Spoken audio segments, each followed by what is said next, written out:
નમસ્કાર દર્શક મિત્રો, શેરબજારના ધબકારા કાર્યક્રમમાં આપનું સ્વાગત છે. આપની સાથે હું છું શિવમ.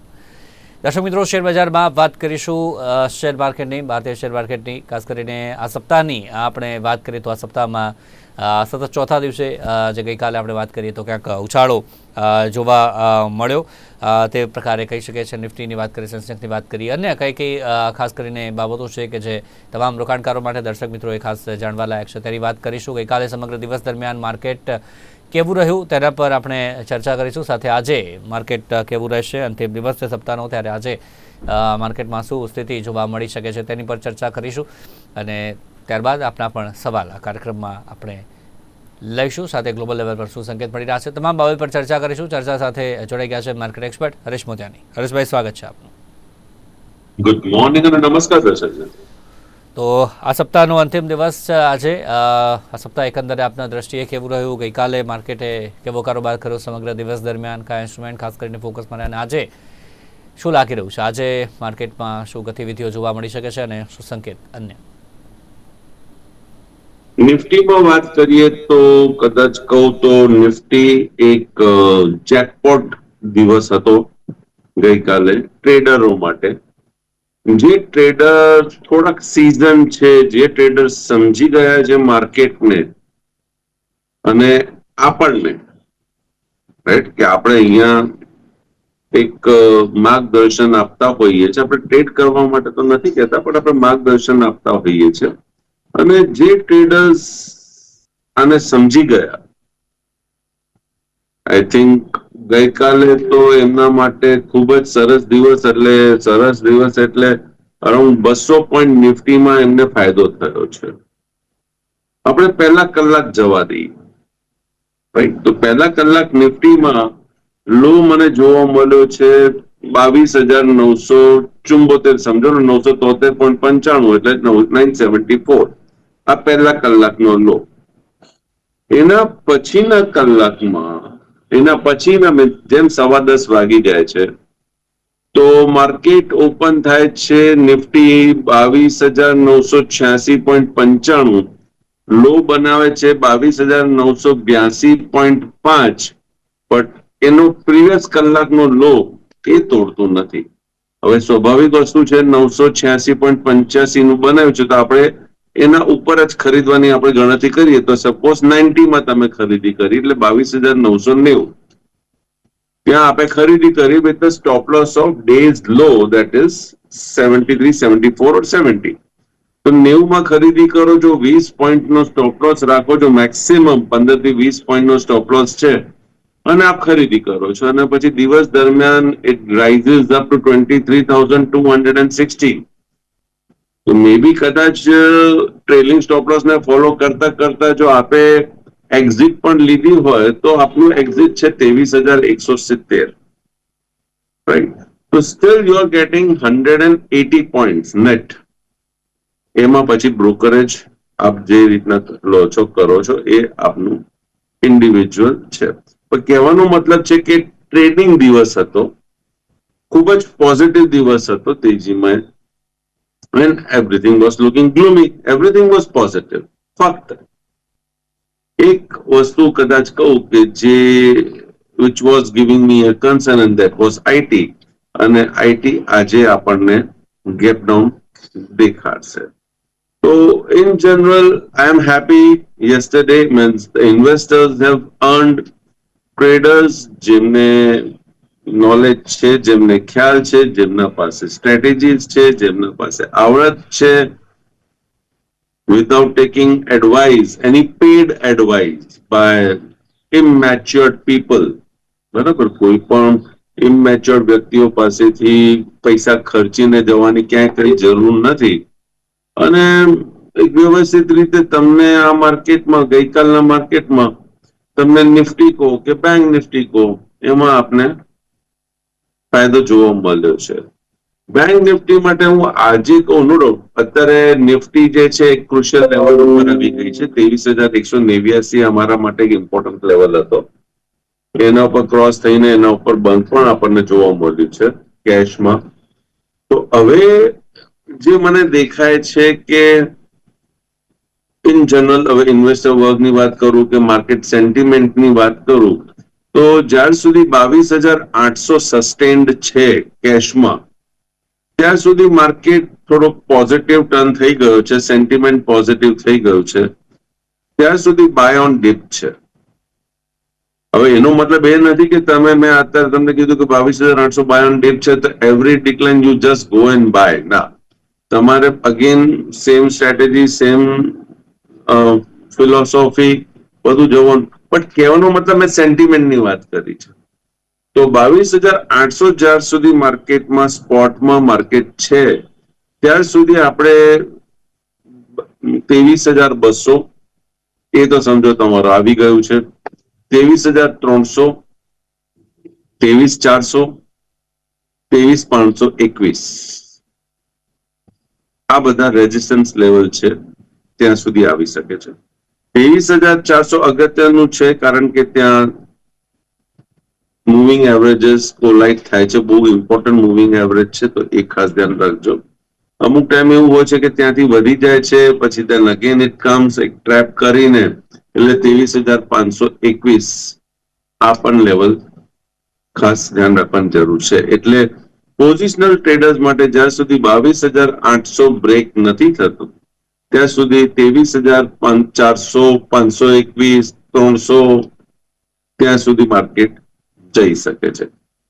કહેવાનો મતલબ કે હવે માર્કેટ ક્વાઇટ પોસિબલ થોડાક દિવસો માટે રેન્જ બાઉન્ડ પણ થઈ જાય. આજે 21 તારીખ છે માર્ચ મહિનાની, તો ખૂબ જ અગત્યની તારીખ છે. દર વર્ષે આ તારીખ ઇક્વિનોક્સ આપણને જોવા મળતું હોય છે. તો ઇક્વિનોક્સની ઇમ્પેક્ટ પણ માર્કેટમાં આપણને દેખાય છે. દેખાય છે મીન્સ આજે નથી દેખાતી, આગામી 3 મહિના માટે આ તારીખ ખૂબ જ અગત્યની થઈ જશે. એટલે લેટ્સ વોચ ધ લેવલ. એટલે 22,800 મેં આપણે કહી દીધું છે એક લેવલ. સોમવાર સુધી કયા લેવલ સુધી આપણે આવીએ છીએ, ક્યાં સુધી આપણે બેસીએ છીએ, ટ્રેડ થાય છે, એના પછી કરીશું. પણ હાલના તબક્કે you have to be cautiously long, right?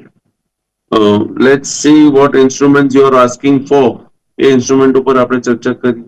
મેં Nifty, bank Nifty, I think બંને વાત કરી. બેંક નિફ્ટીમાં હું આજની વાત કરવા જાઉં તો આજ માટે મને જે લેવલ બેસે છે એ બેસે છે ઉપરમાં 50,300, 350. આ મારા માટે એક ઉપરનો રેઝિસ્ટન્સ લેવલ એક દેખાઈ રહ્યો છે. સપોર્ટમાં 49,950, 49,800, 49,700 આ લેવલ્સ મને દેખાઈ રહ્યા છે. બેંક નિફ્ટીની વાત કરી અને તેના લેવલ્સ શું રહેશે તેની ચોક્કસથી આપણે ચર્ચા કરી. દર્શક મિત્રો, આપના કોઈ સવાલ હોય આ કાર્યક્રમમાં હવે શેર માર્કેટને લગતા તો એ આપ કાર્યક્રમમાં હવે પૂછી શકો છો. આપના ટીવી સ્ક્રીન પર નંબર ફ્લેશ થઈ રહ્યો છે, તેના પર આપ ફોન કરો અને આપના જે સવાલ છે શેર માર્કેટને લગતા, કોઈ ઇન્સ્ટ્રુમેન્ટને લગતા, લેવલ્સ આપને જાણવા છે, તમામ બાબત પર આપ સવાલ પૂછી શકો છો. હવે વાત કરીએ આગળ ઇન્સ્ટ્રુમેન્ટ પર ચર્ચા કરીએ. સૌથી પહેલો ઇન્સ્ટ્રુમેન્ટ છે જે ચર્ચા કરીએ, બેલ. બેલ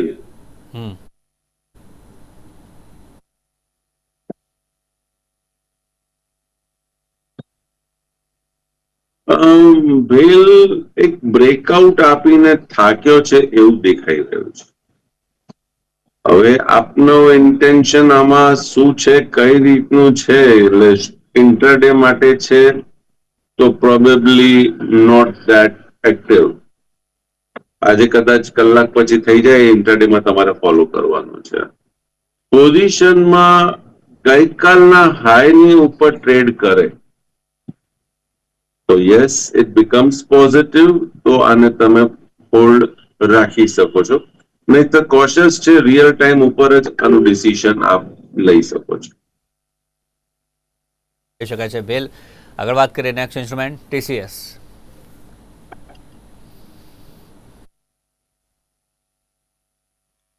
TCS, okay.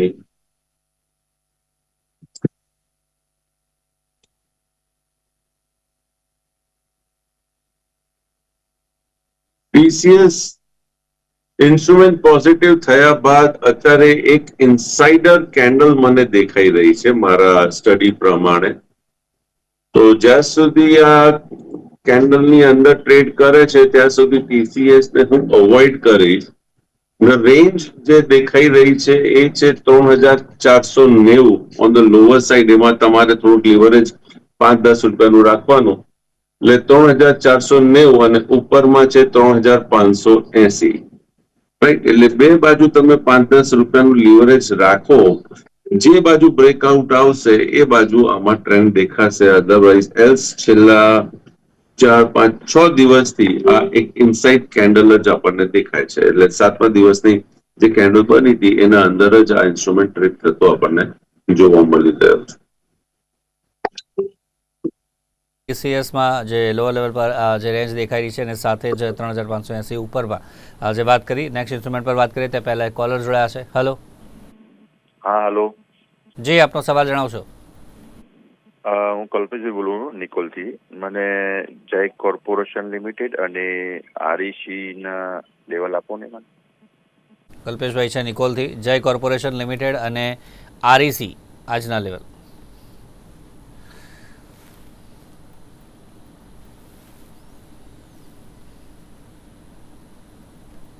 Okay, REC again REC બી એક રેન્જની અંદર જ ઇનસાઇડ કેન્ડલ જ આપણને જોવા મળી રહી છે.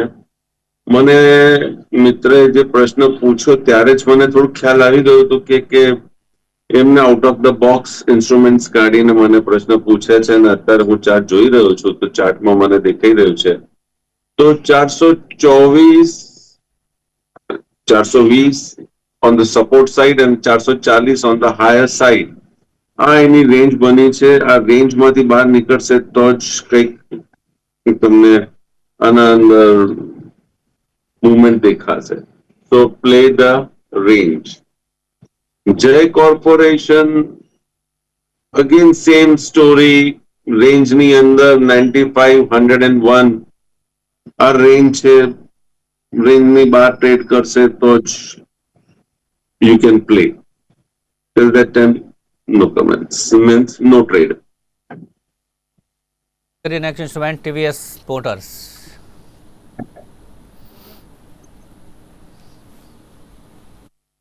TVS motor, okay. અભી અત્યારે પોઝિટિવમાં છે પણ નો ટ્રેડ. આના અંદરની રેન્જ મને જે મળી રહી છે રેન્જ મળે છે 2300 અને 2360. આ રેન્જની અંદર જ આ ઇન્સ્ટ્રુમેન્ટ થતો જોવા મળી રહ્યો છે. Range breakout you get the direction.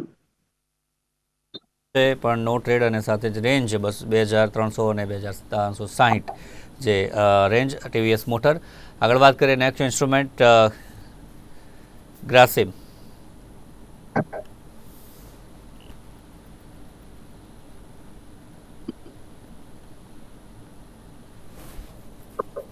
Grasim avoid કરો. આના અંદર રેન્જ આપી દઉં તમને 2445 થી 2480. જે બાજુ બ્રેકઆઉટ આવે એ બાજુ આપણે ટ્રેડ જોવા મળે. 480. શિવમ આજે અત્યાર સુધી આપે જેટલા બી પ્રશ્ન મને પૂછ્યા છે સ્ટોક સ્પેસિફિક, મને પણ એક સરપ્રાઈઝ લાગી રહ્યું છે કે માર્કેટમાં જે બી ઇન્સ્ટ્રુમેન્ટ તમે પૂછો છો એ બધા ઇનસાઇડ કેન્ડલની અંદરના ઇન્સ્ટ્રુમેન્ટ છે. તો આ એક સંકેત આપે છે. જો આમાં જી હા ઘણા દર્શક મિત્રોને કદાચ એક પ્રશ્ન ઉભો થતો હશે કે આજે હરેશભાઈ કોઈ લેવલ જ નથી આપી રહ્યા. લેવલ નથી આપી, લેવલ તો હું આપી રહ્યો છું પણ કંઈક ડાયરેક્શન નથી આપી રહ્યા, કશું બોલી નથી રહ્યા કે આમાં તેજી કરો, આમાં મંદી કરો, કે આ સ્ટ્રોંગ દેખાય છે કે આ વીક દેખાય છે. નથી કરતો. કેમ નથી કહેતો? કારણ કે ટેકનિકલ સ્ટડીમાં એક કેન્ડલ એવી હોય છે કે એક મોટી કેન્ડલ તમારી બની ગઈ હોય અને પછી ઇન્સ્ટ્રુમેન્ટ એ જ કેન્ડલના હાઈ અને લો ની અંદર જ ટ્રેડ કરતો તમને જોવા મળતો હોય. એનો કંઈક તો મતલબ છે. એનો મતલબ એ છે કે આ ડાયરેક્શન શોધી રહ્યો છે. હા, માર્કેટનું સેન્ટિમેન્ટ પોઝિટિવ છે તો તમારે તેજી કરવી છે તો લોના સ્ટોપ લોસ થી તેજી કરો. મેં જે તમને લેવલ્સ આપ્યા છે. તમારે મંદી કરવી છે તો તમે હાઈના સ્ટોપ લોસ થી મંદી કરો. રાઈટ, આ એક સિમ્પલ લોજિક હોય છે. પણ અત્યાર સુધી જે પણ ચર્ચા થઈ છે એમાં તમારે જ્યારે તમે જો કદાચ આ લેવલને ધ્યાનમાં રાખીને તમારે આગળ એક સ્ટોક માર્કેટમાં એક્શન કરવું હોય, લેવાની ઈચ્છા થતી હોય તો જરૂરથી સેબી રેજિસ્ટર્ડ ફાઇનાન્શિયલ એડવાઇઝરની સલાહ લઈને કામ કરજો. ડોન્ટ જસ્ટ ગેટ કેરીડ અવે. હું આપને એક વાત કરું. ગઈકાલે બી એક મિત્ર મારા પાસે આવેલા. બહુ મારા જૂના મિત્ર છે, શેર બજારમાં કામ કરતા હોય છે. થોડા શેર બજાર એનાથી નારાજ છે કેમ કે એને લાભ મળતો નથી. તો મિત્ર આવેલા મારા પાસે, મને વાત કરી કે હરેશભાઈ કેમનું છે, શું છે. મેં એમને એ જ વાત કરી, મેં કહ્યું તમે આજે પણ જે તબક્કામાં આવી રહ્યા છો તો માર્કેટમાં જે દુનિયા છે ને, તમે ભૂલી જાઓ કે ગઈકાલે શું થયું કે કાલે શું થશે. હવે તમારી દુનિયા 9:15 થી 3:30 વાગ્યાની દુનિયા છે. 3:15 વાગે તમે આંખ ખોલો. આંખ ખોલતા તો આપણે કામ કરતા નથી. સવારે દાખલા તરીકે તમે કે હું આપણે પથારીમાંથી ઉભા થઈએ તો ઉભા થઈને તરત આપણે કામ કરીએ છીએ? નથી કરતા. ચલો, રાઈટ. આપણે ઉઠીને પહેલા બ્રશ, ફ્રેશ થઈએ છે, ચાના બે ઘૂંટડા, જે ચા પીતા હોય ચા, જે કોફી પીતા હોય કોફી, જેમને જે હોય કદાચ પાણી પીતા હોય લીંબુ પાણી. તો કહેવાનો મતલબ કે પહેલા 15 મિનિટ, અડધો કલાક, 1 કલાક તમે પોતાને આપો છો. એટલીસ્ટ 15-20 મિનિટ તો તમે આપો છો પોતાને. You just don't get up from the bed અને યુ સ્ટાર્ટ વર્કિંગ. એવું તો કોઈ મીન્સ મેં કોઈને જોયા નથી. રાઈટ. અને જ્યારે તમે સુવા જાઓ છો, એવું છે કે તમે બધું કામ કરતા અને તમે તમારા જે વસ્ત્ર તમે જે આખા દિવસ દરમિયાન પહેર્યા છે તમે એમાં જ તમે જઈને સીધા બસ ઉતારીને તમે જઈને સુઈ ગયા. એ પણ પોસિબલ નથી. રાઈટ. સુતા પહેલા બી તમે રિલેક્સ થાઓ છો, તમે ફ્રેશ થાઓ છો, ડ્રેસ ચેન્જ કરો છો, દિવસનો ડ્રેસ પછી તમે નાઇટ ડ્રેસમાં આવો છો. તો you take your time relax થવા માટે, પણ તમે એટલીસ્ટ 15-20 મિનિટ તમે લો છો. કામ કરવા માટે બી તમે 20 મિનિટ લો છો દિવસ દરમિયાન.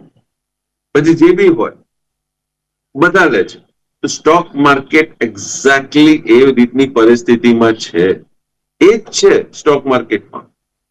તમે તમારા જીવનની જે હલચલ છે ને, એ જ સ્ટોક માર્કેટમાં તમારે ઇમ્પ્લિમેન્ટ કરવાની છે. નોટ જસ્ટ કે 9 વાગીને થયું કે મારે આજે કામ કરવું છે. Wait for the signal, wait for the moment, then initiate. તો હાલના તબક્કે આપણે જે બી ઇન્સ્ટ્રુમેન્ટ મને પૂછ્યા છે એમાં બી કોશિયસ, થોડું ધ્યાન રાખીને આગળ વધજો. યસ, બીજું કંઈક તમારે? આગળ વાત કરીએ. કોલર જોડાયા છે. હલો. હા જી, આપનો સવાલ જણાવશો. સાહેબ, આપણે મોસ્ટિક ટેકનોલોજી અને સુડલોનું શું ભવિષ્ય છે, અને એને રખાય કે કાઢી નખાય? જી, સુઝલોન અને બીજો કયો ઇન્સ્ટ્રુમેન્ટ આપે કયો? મોસ્ટિક ટેકનોલોજી. મોઝિક ટેકનોલોજી. એનું ભવિષ્ય શું છે? એક સવાલ લઈ લઈએ એમનો. સુઝલોન ને તેમનો બીજો એક ઇન્સ્ટ્રુમેન્ટ પણ હતો. સુઝલોનનું શું ભવિષ્ય છે? રાખી મુકાય કે કાઢી દેવાય? જો હાલના તબક્કે તો બહુ ફ્રેન્કલી વાત કરું તો ભવિષ્ય બધાનું અંધારામાં દેખાય છે. બધાનું ભવિષ્ય અંધારામાં છે. તો સુઝલોન બી ક્યાંક કોઈ એક્સેપ્શન નથી. રાઈટ. તો મેં હમણાં જ વાત કરી કે તમે ગઈકાલનું બી ના વિચારો, આવતીકાલનું બી ના વિચારો. Think of the day. This instrument again doesn't suit for the day. એટલે avoid. જે પ્રકારે અવોઇડ અને હરેશભાઈ જે પણ ઇન્સ્ટ્રુમેન્ટ વિશે ચર્ચા કરી તેમાં આપનું કોઈ પર્સનલ હોલ્ડિંગ કે આપનું કોઈ પર્સનલ ઇન્ટરેસ્ટ? જે બી ઇન્સ્ટ્રુમેન્ટ વિશે ચર્ચા થઈ છે, મારું ત્યાં કોઈ પર્સનલ હોલ્ડિંગ નથી. જ્યાં મારા મિત્ર સગા સંબંધી ફેમિલી મેમ્બર્સ ટ્રેડિંગ ઇન્વેસ્ટમેન્ટ કરતા હોય છે, કારણ કે ફેમિલી મેમ્બર્સ ઇન્વોલ્વ છે તો મારો ઇનડાયરેક્ટ ઇન્ટરેસ્ટ ત્યાં જોઈ શકો છો. મારી સાથે જોડાયા તે બદલ thank you very much. Thank you. તો દર્શક મિત્રો, શેરબજારના ધબકારા કાર્યક્રમમાં અત્યારે બસ આટલું. સોમવારે ફરીથી મળીશું અને જાણીશું શેર માર્કેટની સ્થિતિ. ત્યાં સુધી રજા આપશો. જોતા રહો નિર્માણ ન્યૂઝ. નમસ્કાર.